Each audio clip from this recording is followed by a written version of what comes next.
52 litre ಅಲ್ಲಿ ಕರೆದಿದ್ದೀನಿ. ಇದು local ತಳಿ, ಅದು ಲೋಕಲ್ಲು ನಾನೆಲ್ಲ ಇಟ್ಟಿರೋದು ಸೆಲೆಕ್ಷನ್ ಮಾಡಿ ಇಟ್ಟಿದ್ದೀನಿ. ಅಲ್ಲಿ ಹೋಗ್ತಾ ಇದೆಯಲ್ಲ ಅದು ಪಂಜಾಬ್ದು. 42 ಲೀಟ್ರ್ ಗಂಟ ಹಾಲು ಕರೆದಿದ್ದೀನಿ. ಇದು 38 ಲೀಟ್ರ್ ಹಾಲು ಕರೆದಿದ್ದೀನಿ. ಈ ಬ್ಯಾಕ್ ಸೈಡಲ್ಲಿ ಹೋಗ್ತಾ ಇರೋದು ಇದು 42 ಲೀಟ್ರ್ ಹಾಲು ಕರೆದಿದ್ದೀನಿ ತೈಲೇರಿ ಆಗೋ ಮುಂಚೆ, ಇಲ್ಲೇ ದಿನಕ್ಕೆ. ಅದು ಅಷ್ಟು ಜರ್ನಿ ಸ್ಟ್ರೆಸ್ಸಲ್ಲಿ ಬಂದು ಇಲ್ಲಿ ಕರು ಹಾಕ್ತು. ಅಲ್ಲೇ ಕರು ಹಾಕ್ಸ್ಕೊಂಡು ನಾವು ತರ್ತೀವಿ ಅಂದಾಗ ಅದು ಹಾಲು ಬರೋಲ್ಲ, ಯಾಕಂದರೆ ಫುಲ್ ಸ್ಟ್ರೆಸ್ ಆಗಿಬಿಡ್ತದೆ ಹೊಸ. ಆದರೂ ನಾನು 30 ಲೀಟ್ರ್ ಕರೆದೆ. ಅದರಲ್ಲಿ ಬಂದಮೇಲೆ 32 ಲೀಟ್ರ್ 30 ಲೀಟ್ರ್ ಗಂಟ ಹಾಲು ಕರೆದೆ. ಅದ್ರ ಕೆಪಾಸಿಟಿ ಮದರ್ ಲೈನ್ ಬಂದು ಅದ್ರ ಕೆಪಾಸಿಟಿ 58 ಲೀಟ್ರ್ ಇದೆ ಮದರ್ ಲೈನು. ಇದು ಕರೀತು 42 ಲೀಟ್ರ್ ಕರೀತು ತೈಲೇರಿ ಆಗೋ ಮುಂಚೆ. What ever I am doing, ನಾನು ಏನು ಮಾಡ್ತಾ ಇದ್ದೀನಿ ಕಂಪ್ಲೀಟಾಗಿ ಇಲ್ಲಿನ ಜವಾಬ್ದಾರಿ ತೊಗೊಂಡು ಇಲ್ಲಿ ಎಲ್ಲರನ್ನೂ ಮೇಂಟೈನ್ ಮಾಡ್ಕೊಂಡು ಮಾಡ್ತಾ ಇರೋದೇ ಇವನು. ಬಟ್ ಕನ್ಫರ್ಮೇಷನ್ ಆಗೋದಿಲ್ಲ, ಹೇಳೋಕ್ಕಾಗೋದಿಲ್ಲ. ಸೊ ಅದರಿಂದ ಅದೊಂದು ಸ್ವಲ್ಪ ನಡೀತಾ ಇದೆ ಇನ್ನೂ. ಅದು what ever I am doing, ನಾನು ಏನು ಮಾಡ್ತಾಯಿದ್ದೀನಿ, ಬೇರೆ ಕಡೆ ಅಣ್ಣ ತಮ್ಮದಿರು ಹೇಗಿದ್ದಾರೋ ಏನೋ ನನಗೆ ಗೊತ್ತಿಲ್ಲ.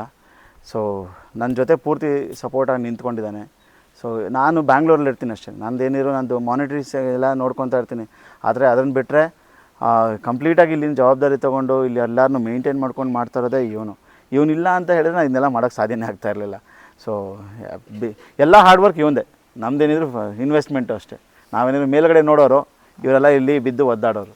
ಹಾಗೆ ಲೋಕಲ್ ಹಸು ನಂದೊಂದು ಇದೆ, ಪಂಜಾಬ್ ಹಸುನೇ ಬಿಟ್ಟು ಹೊಡಿಯುತ್ತೆ, ಆ ಮಟ್ಟಕ್ಕಿದೆ. ಅದು ಇದೆ 3 ಇದೆ. ಇದಕ್ಕೆ 52 ಲೀಟ್ರ್ ಅಲ್ಲಿ ಕರೆದಿದ್ದೀನಿ. 2 ಟೈಮ್ ಒಂದು ದಿನಕ್ಕೆ. ಹಾಂ 3 ತೊಟ್ಟು. ಅದ್ರ ಮಗಳು ಆಚೆ ಇದೆ, ಇದ್ರ ಮಗಳು ಸೆಕ್ಸೆಡ್ ಸಮೇನು. ಹಾಂ ಲೋಕಲ್ ತಳಿ ನಮ್ಮಲ್ಲಿ. ಇದು ಲೋಕಲ್ ತಳಿ, ಅದು ಲೋಕಲ್ಲು ನಾನೆಲ್ಲ ಇಟ್ಟಿರೋದು ಸೆಲೆಕ್ಷನ್ ಮಾಡಿ ಇಟ್ಟಿದ್ದೀನಿ ಹಸುಗಳನ್ನ. ಅದು ಪಂಜಾಬ್ದು. ಅಲ್ಲಿ ಹೋಗ್ತಾ ಇದೆಯಲ್ಲ ಅದು ಪಂಜಾಬ್ದು. ಇದು ಪಂಜಾಬ್ದು. ಅದು ಸರ್ ನಾನು ತೈಲೇರಿ ಆಗೋಯ್ತು ನನ್ನ ಹಸುಗಳು ಇಲ್ಲಿ ಬಂದಾದ್ಮೇಲೆ. ಇಪ್ಪರು ಈಗ ಫಸ್ಟ್ ಅದು ಇನ್ನೂ ಅಲ್ಲಾಗಿಲ್ಲ. 42 ಲೀಟ್ರ್ ಗಂಟ ಹಾಲು ಕರೆದಿದ್ದೀನಿ. ಇದು 38 ಲೀಟ್ರ್ ಹಾಲು ಕರೆದಿದ್ದೀನಿ. ಈ ಬ್ಯಾಕ್ ಸೈಡಲ್ಲಿ ಹೋಗ್ತಾ ಇರೋದು ಇದು 42 ಲೀಟ್ರ್ ಹಾಲು ಕರೆದಿದ್ದೀನಿ ತೈಲೇರಿ ಆಗೋ ಮುಂಚೆ, ಇಲ್ಲೇ ದಿನಕ್ಕೆ. ಅದು ಅಷ್ಟು ಜರ್ನಿ ಸ್ಟ್ರೆಸ್ಸಲ್ಲಿ ಬಂದು ಇಲ್ಲಿ ಕರು ಹಾಕ್ತು. ಅಲ್ಲಿ ಕರು ಹಾಕಿ ತರೋ ಹಸು ನಮಗೆ ಆಗಲ್ಲ. ಅದು ಬಂದು ಇಲ್ಲಿ ಒಂದು 4 ತಿಂಗಳು 5 ತಿಂಗಳು ಆದಮೇಲೆ ಕರು ಹಾಕ್ತು ಅಂದರೆ ನಮಗೆ ವರ್ಕೌಟು. ಅಲ್ಲೇ ಕರು ಹಾಕ್ಸ್ಕೊಂಡು ನಾವು ತರ್ತೀವಿ ಅಂದಾಗ ಅದು ಹಾಲು ಬರೋಲ್ಲ, ಯಾಕಂದರೆ ಫುಲ್ ಸ್ಟ್ರೆಸ್ ಆಗಿಬಿಡ್ತದೆ ಹೊಸ. ಸ್ಟ್ರೆಸ್ಸಾಗಿ ಏನಾಗುತ್ತೆ, ಹಾಲೇ ಕೊಡೋಲ್ಲ, ಹಾಲು ಫುಲ್ ಡೌನ್ ಆಗಿಬಿಡುತ್ತೆ. ಹಂಗಾಗಿ ಅದು ಅಷ್ಟೇ ಅದೇ ಥರ ಆಗಿದ್ದು. ಆದರೂ ನಾನು 30 ಲೀಟ್ರ್ ಕರೆದೆ ಅದರಲ್ಲಿ. ಅದು ಅಷ್ಟೇ, ಅದು ಅಲ್ಲೇ ಕರು ಹಾಕಿದ್ದಿದ್ದು. ಬಂದಮೇಲೆ 32 ಲೀಟ್ರ್ ಗಂಟ ಹಾಲು ಕರೆದೆ. ಅದ್ರ ಕೆಪಾಸಿಟಿ ಮದರ್ ಲೈನ್ ಬಂದು ಅದ್ರ ಕೆಪಾಸಿಟಿ 58 ಲೀಟ್ರ್ ಇದೆ ಮದರ್ ಲೈನು. ಇದು ಕರೀತು 42 ಲೀಟ್ರ್ ಕರೀತು ತೈಲೇರಿ ಆಗೋ ಮುಂಚೆ. ಪ್ರೈಸು ಮತ್ತು ಅಲ್ಲಿ ಹಾಲು ಕರೀತಾರಲ್ಲ ಅದ್ರ ವೀಡಿಯೋ ಎಲ್ಲ ನೋಡಿ ಇಟ್ಕೊಂಬಂದಿದ್ದು ಅದನ್ನು ತಗೊಂಡಿದ್ದು. ನಾನೇ ಹೋಗಿದ್ದಿದ್ದು, ನಾನು ನಮ್ಮ ಅಣ್ಣ ಇಬ್ಬರೇ ಹೋಗಿ ಖುದ್ದಾಗಿ ನಮ್ಗೆ ಯಾವ್ಯಾವ ಹಸು ಬೇಕು ಅಂತ ನೋಡಿ ಸೆಲೆಕ್ಷನ್ ಮಾಡಿಕೊಂಡು ತಂದಿದ್ದು. ಇದು 3 ತೊಟ್ಟು, ಅಲ್ಲೇ ಕರು ಹಾಕಿತ್ತು. ಆದರೂ ಒಂದು 38 ಲೀಟ್ರ್ವರೆಗೂ ಹಾಲು ಕರೆದೆ ಪಂಜಾಬಿಂದ ತಂದಮೇಲೆ. ಸರ್ ಇದು ನಾನು ತಮ್ಮ ಹೇಳಿದ ತೈಲೇರಿ ಆಗಿತ್ತು ಅಂತ ಹೇಳಿ, ಅದು ನಮಗೊಂದು ಲೆಸನ್ ಆಯಿತು. ನಮಗೆ ಇಷ್ಟು ನಾವೆಲ್ಲ ಬೇರೆ ಎಲ್ಲ ತಿಳ್ಕೊಂಡು ಹೋಗಿದ್ರು ಕೂಡ ನಮಗೆ ಇದ್ರ ಬಗ್ಗೆ ಐಡಿಯಾ ಇರಲಿಲ್ಲ. ಸೊ ನಮ್ಮಲ್ಲಿ ಒಬ್ಬರು ಸರ್ಜನ್ ಇದ್ದಾರೆ, ನಾಗೇಶ್ ಅಂತ ಹೇಳಿ ಡಾಕ್ಟರು. ಅವರು ನಮಗೆ ಕೊಟ್ಟಿದ್ದ ಸಜೆಷನ್ ಪ್ರಕಾರ ನಮ್ಗೆ ಏನು ಮಾಡಬೇಕು ಅಂತ ಗೊತ್ತು. ನಮ್ಮನ್ನು ಕಾಪಾಡಿದ್ದು, ನಮ್ಮ ಹಸುಗಳನ್ನ ಕಾಪಾಡಿದ್ದು ಅವರೇ, ಡಾಕ್ಟರ್ ನಾಗೇಶ್ ಅಂತ ಹೇಳಿ. ಅಲ್ಲಿಂದ ಇಲ್ಲಿಗೆ ಬಂದಾಗ ಇದ್ರ ಜೊತೆ ಪ್ಯಾರಾಸೈಟ್ಸ್ ಬರುತ್ತೆ. ಸೊ ನಮಗೆ ಕ್ವಾರಂಟೈನು ಅದ್ರ ಬದಲ ನಾವು ಅಂದ್ಕೊತಿದ್ದು, ನಾವು 2021 ನಾವು ಇದನ್ನು ಕೋವಿಡ್ ಟೈಮಲ್ಲಿ ನೋಡಿದ್ದು. ಬಟ್ ಹಸುಗಳನ್ನ ನಾವು ಹೊರಗಡೆಯಿಂದ ತಂದಾಗ ಕ್ವಾರಂಟೈನ್ ಮಾಡಬೇಕು ಅಂತ ಗೊತ್ತಾಗಿದೆ ನಮಗೆ, ನಾವು ಹೊಡ್ತಾ ತಿಂದ ಮೇಲೆ. ಸೊ ಇದೆಲ್ಲ ಬ್ಲಡ್ ಟೆಸ್ಟ್ ತೊಗೊಂಡು ಹೋಗಿ ಬ್ಲಡ್ ರಿಪೋರ್ಟ್ಸ್ ಚೆಕ್ ಮಾಡಿಸಿದ್ಮೇಲೆ ನಮ್ಗೆ ಅರ್ಥ ಆಗಿದ್ದು ಇದಕ್ಕೆ ತೈಲೇರಿ ಆಗಿದೆ ಅಂತ ಹೇಳಿ. ಸೊ ಯಾರಾದರೂ ಇಲ್ಲಿಂದ ಹೊರಗಡೆಯಿಂದ ಪರ್ಚೇಸ್ ಮಾಡ್ಕೊಂಡು ಬರ್ತಾರೆ ಹಸುನ ಅಂತ ಹೇಳಿದ್ರೆ ಡೈರೆಕ್ಟಾಗಿ ತಂದು ನಮ್ಮ ಹಸುಗಳ ಜೊತೆ ಬಿಡಬಾರ್ದು. ಅಥವಾ ಅದಕ್ಕಿಂತ ಮುಂಚೆ 2 ದಿನ ಮುಂಚೆ ಬಫಲೋ ವ್ಯಾಕ್ಸಿನ್ ಅಂತ ಬಫರ್ ಝೋನ್ ಒಂದು ವ್ಯಾಕ್ಸಿನೇಷನ್ ಇದೆ, ಆ ವ್ಯಾಕ್ಸಿನೇಷನ್ ಮಾಡ್ಕೊಂಡು ಬಂದರೆ ಬಚಾವಾಗ್ತೀರಾ. ಇಲ್ಲ ಅಂತ ಹೇಳಿದ್ರೆ ಇಲ್ಲಿ ಬಂದು 100% ತೈಲೇರಿ ಆಗಿಬಿಡುತ್ತೆ. So Theileria is a disease. ಅದು ಸ್ವಲ್ಪ ದಿನ ಆಗಿದರೆ ನಮಗೆ ಹಸುಗಳೆಲ್ಲ ಹೋಗ್ಬಿಡೋದು. ಸೊ ಅಷ್ಟು ಡೇಂಜರಸ್ ಕೂಡ. ತರಕ್ಕೂ ಹೋಗ್ಬೇಡಿ ಸರ್, ನಾನು ಓಪನ್ ಆಗಿ ಹೇಳ್ತೀನಿ. ಅಲ್ಲಿಂದ ಇಲ್ಲಿಗೆ ತರಬೇಕು ಅಂತ ತುಂಬ ರಿಸ್ಕ್ ಇದೆ. ತರ್ಬೋದು, ಲಕ್ಷಾಂತರ ರೂಪಾಯಿ ಬಂಡವಾಳ ಹಾಕಿರ್ತೀವಿ ಹಸು ಮೇಲೆ. ಲಾರಿಲಿ ಖುದ್ದಾಗ ನಾವೇ ಬರ್ತೀವಿ ಅಂದರೆ ಹಸು ತರ್ಬೋದು, ಇಲ್ಲಾಂದರೆ ಲಾರಿಯಿಂದ ಆಚೆಗೆ ಬಂದಮೇಲೆ ಒಂದೂ ಬದುಕಿರಲ್ಲ, ಓಪನ್ ಆಗಿ ಎಲ್ಲ ಸುತ್ತೋಗ್ಬಿಟ್ಟಿರುತ್ತೆ. ಸೊ ಹಸುಗಳನ್ನ ಟ್ರಾನ್ಸ್ಪೋರ್ಟೇಷನ್ ತುಂಬ ಹುಷಾರಾಗಿರ್ಬೇಕು ಸರ್. ನನ್ನ ತಮ್ಮನೇ, ನಾನು ಆ್ಯಕ್ಚುಲಿ ಹೋದಾಗ ನಾನು ವಾಪಸ್ ಫ್ಲೈಟಲ್ಲಿ ಬಂದುಬಿಟ್ಟೆ, ನಾನು ಆಫೀಸ್ ಕೆಲಸ ಇದ್ದಿದ್ದರಿಂದ. ಬಟ್ ಇವನು ಲಾರಿಲೇ ಬಂದ 7 days. ಸೊ ಇವನು ಇದ್ದಿದ್ದಕ್ಕೆ 9 ಹಸುಗಳೂ ಹುಷಾರಾಗಿ ಇಲ್ಲಿ ಬಂದು, ಇಲ್ಲ ಅಂದಿದ್ರೆ ಕಷ್ಟ ಆಗ್ತಿತ್ತು. ಇಲ್ಲಿ ಬಂದ ಮೇಲೂ ಕೂಡ ತುಂಬ ಡ್ಯಾಮೇಜಸ್ ಆಗಿತ್ತು ಕಾಲುಗಳಿಗೆ. ಸೊ ಅದನ್ನೆಲ್ಲ ನೋಡಿಕೊಂಡು ನಮಗೆ ಅಲ್ಲಿಂದ ಇಲ್ಲಿಗೆ ತಂದ ಮೇಲೆ ನಮಗೆ ಫಸ್ಟು ಒಂದು 6-7 months ನಮ್ಮದಲ್ಲ, ಅದರಿಂದ ಏನೂ ಇಳುವರಿ ಸಿಗೋದಿಲ್ಲ. ನೆಕ್ಸ್ಟ್ ಕರು ಹಾಕೋದ ಮೇಲೇ ಅದ್ರದ್ದು ಏನಿದ್ರು ಪ್ರಾಫಿಟ್ ನಮಗೆ. ಈಗ ನಾವು ಅದೇ ಈಗ ಆಲ್ಮೋಸ್ಟ್ ಇನ್ನೂ ಒಂದು 8-10 ತಿಂಗಳಾಯಿತು ಹಾಗೆ, ಆಲ್ಮೋಸ್ಟ್. ಅದೇ ಸರ್, ನಾನು ಓಪನ್ ಆಗಿ ಹೇಳ್ತಿದ್ದೀನಿ ಸರ್, ಇಲ್ಲಿ ತಂದು 4 ತಿಂಗಳಾದ್ಮೇಲೆ ಕರು ಹಾಕಿದ್ರೆ ವರ್ಕೌಟು, ಇಲ್ಲ ಅಂದರೆ ಕರು ಆ ಟೈಮ್ ಸಿಗಲ್ಲ, ಆ ನೆಕ್ಸ್ಟ್ ಸೂಲಿಗೆ ಹಾಲು ಸಿಗುತ್ತೆ. ಯಾಕಂದರೆ ನನಗೆ ಗೊತ್ತಾಗಿದ್ದು ಅಂದರೆ ಇದು ತಂದು 3 ತಿಂಗಳಾದ್ಮೇಲೆ ಕರು ಹಾಕ್ತು, ನನಗೆ ಒಳ್ಳೆ ಹಾಲು ಕೊಡ್ತು. ಇದು ಕಾಂಪಿಟೇಷನ್ ಹೊಡಿಬೇಕು ಅಂದ್ಕೊಂಡಿದ್ದೆ, ಇದನ್ನು ತೈಲೇರಿ ಆಗ್ಬಿಡ್ತು. ಹಂಗಾಗಿ ಅದು ಅಷ್ಟೇ, ಅದೊಂದು ವೈಟು, ಅದೊಂದು ಅಷ್ಟೇ. ಇಲ್ಲಿಗೆ ಬಂದಮೇಲೆ ಕರು ಹಾಕಿದ್ದು, ಆ 20 ಅಷ್ಟೇ ಇಲ್ಲಿಗೆ ಬಂದಮೇಲೆ ಕರು ಹಾಕಿದ್ದು. ಈಗ ಅದು ಪ್ರೆಗ್ನೆಂಟು ಎಲ್ಲ ಆಲ್ಮೋಸ್ಟ್. ಇದು 6 months ಪ್ರೆಗ್ನೆಂಟ್. ಇದೂ ಇನ್ನೇನು ಹಾಲು ಡ್ರೈ ಮಾಡಬೇಕು, ಅದು ಡ್ರೈ ಮಾಡಬೇಕು ಸರ್. ಹಸುಲಿ ಲಾಸ್ ಆಗಲ್ಲ, ನೋಡ್ಕೊಬೇಕಷ್ಟೆ. ನಮ್ಮನ್ನು ಪೌಲ್ಟ್ರಿನೇ ಹಾಳು ಮಾಡಿದ್ದು, ಆದರೆ ಕಾಪಾಡಿದ ಹಸುಗಳು. ಪೌಲ್ಟ್ರಿ 1 ವರ್ಷ ಹಾಳು ಮಾಡ್ತು ನಮ್ಮನ್ನ, ಕಾಪಾಡಿದ ಹಸುಗಳು. ಅದನ್ನು ಅಲ್ಲ, ಖಂಡಿತ ಮಾಡ್ಬೋದು. ಆಲ್ಮೋಸ್ಟ್ ಅಲ್ಲಿ ಮಾಡ್ಬಿಟ್ಟಿದ್ದೀನಿ. ಮಾಡ್ಬೋದು. ನಾ ಹೇಳಿದ್ನಲ್ಲ, ನಾ ಪೌಲ್ಟ್ರಿಲಿ ನಮಗೆ ನಂಬರ್ಸ್ ಹೇಳಿದ್ರೆ ಗಾಬರಿ ಬೀಳ್ತಾರೆ ಅನ್ನೋ ಗೊತ್ತಿಲ್ಲ. 15 ಇಂದ 20 ಲಕ್ಷ ರೂಪಾಯಿ ಲಾಸ್ ಆಗಿರೋದು ಪೌಲ್ಟ್ರಿಲಿ. ನಮ್ಮನ್ನು ಸೇಫ್ ಗಾರ್ಡ್ ಮಾಡಿದ್ದು ಕಳೆದ 1 ವರ್ಷ 1.5 ವರ್ಷದಲ್ಲಿ ನಮ್ಮನ್ನು ಸಾಕಿದ್ದೆ ಹಸುಗಳು. ಹಸು ನಾನು ಆ ಥರ ನೋಡಿದ್ರೆ ಬ್ರೇಕ್ ಇವನ್ ನೋಡಿದ್ರೆ ಬಂದುಬಿಡುತ್ತೆ ಅಂತ ಅರ್ಥ. ಬಟ್ ನಮಗೆ ಅದು ಬೇರೆ ಕ್ಯಾಪಿಟಲ್ ಎಕ್ಸ್ಪೆಂಡಿಚರು, ಫೀಡ್ಸು ಅಥವಾ ಇದೆಲ್ಲ ಇದೆಯಲ್ಲ. So it is recovering. ಬರುತ್ತೆ ದುಡ್ಡು ಬರುತ್ತೆ. ಆ್ಯಂಡ್ ಹಸುನ ನೀವು ಬೇಸಿಕಲಿ ಯಾವಾಗಲೂ ಇನ್ನೊಂದು ನನ್ನ ತಮ್ಮನಿಗೂ ಹೇಳೋದಕ್ಕೆ ಇಷ್ಟಪಡೋದೇನಂತ ಹೇಳಿದ್ರೆ, ಹಸುಗಳಲ್ಲಿ ಹಾಲಿಗಿಂತ ಹೆಚ್ಚಾಗಿ ಬ್ರೀಡಿಂಗ್ ಮಾಡೋಕ್ಕೆ ಶುರು ಮಾಡಬೇಕು. ನಾವು ಅದನ್ನೆಲ್ಲ ರೆಡಿ ಮಾಡಿಸ್ತಾ ಇರೋದು, ನನ್ನ ತಮ್ಮ ರೆಡಿ ಮಾಡಿಸ್ತಾ ಇರೋದು ಬ್ರೀಡಿಂಗ್ ಪರ್ಪಸ್ಗೆ ಜಾಸ್ತಿ ಮಾಡಿಸ್ತಾ ಇದ್ದೀವಿ. ಈಗ ಹಸುಗಳು ಒಂದೊಂದು ತಳಿ ಅಭಿವೃದ್ಧಿ ಮಾಡ್ಕೊಂಡು ಹೋದರೆ ಅದರಿಂದ ಬರೋ ಕರುಗಳದ್ದೇ ನಮ್ಗೆ ದುಡ್ಡು ಬಂದುಬಿಡುತ್ತೆ. ಸೊ ಒಳ್ಳೊಳ್ಳೆ ಕರು ಬಂತು ಅಂತ ಹೇಳಿದ್ರೆ ಒಂದೊಂದು ಕರುಗೆ 80,000 1 ಲಕ್ಷ ರೂಪಾಯಿ ಕೊಡೋರ್ಗೂ ಇದ್ದಾರೆ. ಸೊ ಆ ಅಭಿವೃದ್ಧಿ ಕಡೆ ಗಮನ ಕೊಟ್ಟಾಗ ನಮ್ಗೆ ಇದು ಈಸಿ ಆಗುತ್ತೆ. ಸೊ ಆ ಥರ ಈ ಹಾಲು ಕೊಡೋದು, ಹಾಲು ಈಗ ನಮಗೆ ಇಮಿಡಿಯೇಟ್ ಮನಿ, ಬಟ್ ಲಾಂಗ್ ಟರ್ಮಲ್ಲಿ ನಮಗೆ ಕರುಗಳಿಂದ ದುಡ್ಡು ಎತ್ಕೊಬೇಕು. ಹಾಗೆ ನಾನು ಸ್ಟಾರ್ಟಿಂಗ್ ತೋರಿಸಿದ್ನ ಸರ್, ಅದು ಹಸು ಕರುಗೆ ಕಳ್ಳಂಗೆ ಕೊಟ್ಟರೆ ಈಗಲೂ 50,000 ಕೊಡ್ತಾನೆ, ಇಷ್ಟೈತೆ. ಯಾಕಂದ್ರೆ ಅಂಥ ಬ್ರೀಡ್ ಅದು.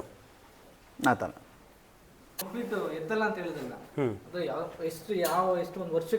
ಇಲ್ಲ 6 months 3 months 6 months ಒಂದ್ಸಲ ನೀಟಾಗಿ ಡೋಸ್ ಮಾಡಿಸ್ತೀವಿ.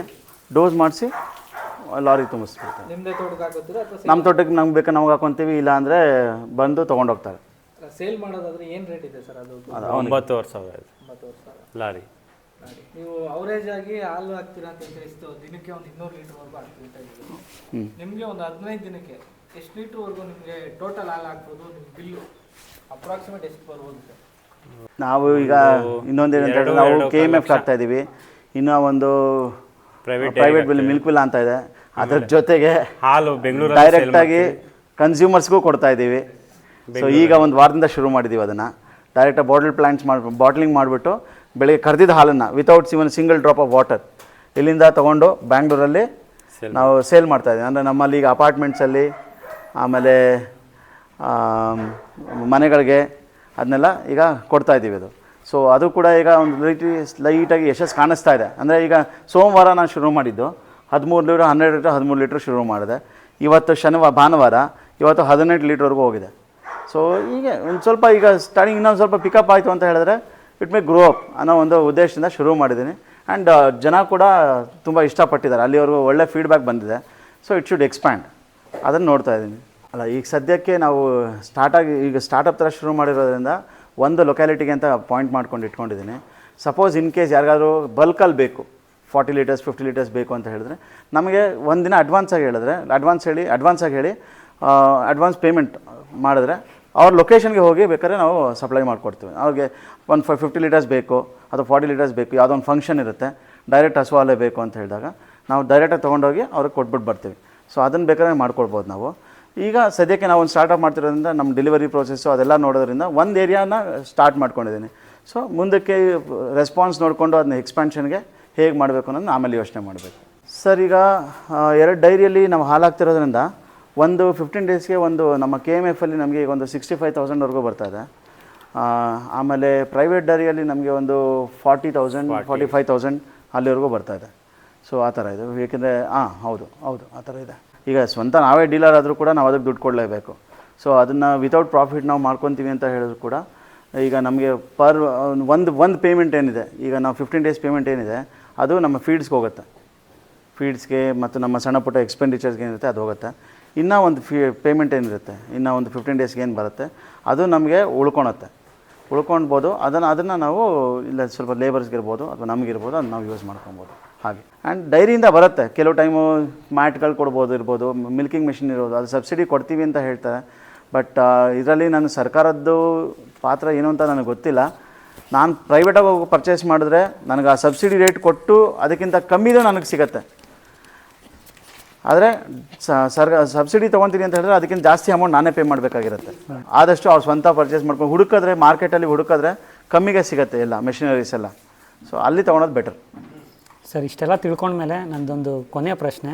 So are you happy? ಅಂದರೆ ಈ ಡೈರಿ ಫಾರ್ಮಿಂಗಿಂದ ನಿಮಗೆ ನೆಮ್ಮದಿ ಮತ್ತು ಖುಷಿ ಸಿಕ್ಕಿದೆಯಾ ಇಷ್ಟು ಮಾಡಿದ್ದು? 100ಕ್ಕೆ 100% ನೀವೇನು ಕೇಳಿದ್ರು ನನಗೆ ಮನಸಾರೆ ಹೇಳ್ತಾ ಇದ್ದೀನಿ. ನನಗೆ ಸಾಫ್ಟ್ವೇರ್ ಇಂಡಸ್ಟ್ರಿಗಿಂತ ಹೆಚ್ಚಾಗಿ ನನಗೆ ನೆಮ್ಮದಿ ಕೊಡೋದೇ ಇಲ್ಲಿ. ನನಗೆ ನೆಮ್ಮದಿ ಶಾಂತಿ ಮನಸ್ಸಿಗೆ ಅಂತ ಹೇಳೋದೇ ಇಲ್ಲಿ. ನನಗೆ ಆ್ಯಕ್ಚುಲಿ ರಜಾ ಸಿಕ್ಕರೆ ಸಾಕು ಅಥವಾ ಒಂದು ಸ್ವಲ್ಪ ಟೈಮ್ ಸಿಕ್ಕರೆ ಸಾಕು ಬಂದುಬಿಡ್ತೀನಿ.